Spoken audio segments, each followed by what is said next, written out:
السلام عليكم ورحمة الله وبركاته. أنا بصراحة أنني ترددت أكثر من مليون مرة علشان أسجل هذا الفيديو، علشان مشيش إنه يفتهم غلط من بعض الناس. فلذلك يعني أنا بحاول بقدر الإمكان إني أوجز وأكون لطيف يعني لأبعد الحدود. أولا رسالتي موجهة خاصة لولاة الأمر في بلادنا في اليمن في صنعاء، يعني للأخ الرئيس مهدي المشاط وللسيد عبد الملك ولكل المسؤولين. انا ما عاد اجي اشحت ولا طلب علشان نقول الممثلين ميتين جوع. لا فعلا الممثلين ميتين جوع، الاعلاميين ميتين جوع. احنا قد ماتوا مننا ناس من الجوع، ناس ماتوا من الجوع من الممثلين. طبعا هتقولوا لا ليش لا تنشر الفيديو يشمتوا فينا المرتزقه. يا اخي يشمتوا، هم شابعين هناك، هم مرتزقه شابعين. احنا حافظين على وطننا، محافظين على انتمائنا، محافظين على مسيرتنا. احنا جالسين بالبلاد هذه، لكن مش معنى ان احنا هكذا نموت جوع. لا، احنا يا سيد عبد الملك احنا ميتين جوع، الممثلين ميتين جوع، احنا يا سيد الرئيس ميتين جوع يا مهدي مشاط.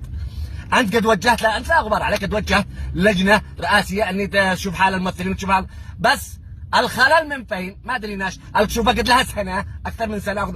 فين الكشوفات هذا الذي او اللجنه الذي قلتوا عاد اني تفسير حال الممثلين وتفسير كيف الممثلين ماتوا جوع يا سيدي الرئيس، الممثلين ماتوا الجوع يا سيدي عبد الملك، الممثلين ماتوا من خلاص الممثلين بيدوروا بيعوا انفسهم. لا توصلوناش لهذه المرحله، لا توصلوناش لهذه المرحله. انا هكذا موقفي، سهل اموت جوع ميت جوع سهل، بس انا هذا حق، كلمة حق أقولها لأولاة الأمر عندي، بس هذه كلمة الحق، هذا الشيء أقولها، والذي عودوني في المسير القرآني إن إحنا نقولها، إن إحنا لا نسكتش على ظلم. الممثلين مظلومين ميتين من الجوع، الممثلين مستعدين يبيعوا أنفسهم على مد يأكلوا عيالهم.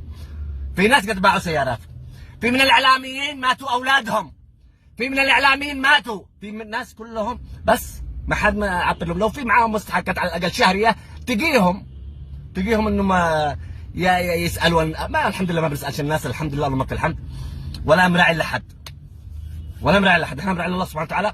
وهذا حق لنا ان احنا نطالب القياده ان تدي لنا على الاقل حتى 50-60 الف التي ترزح.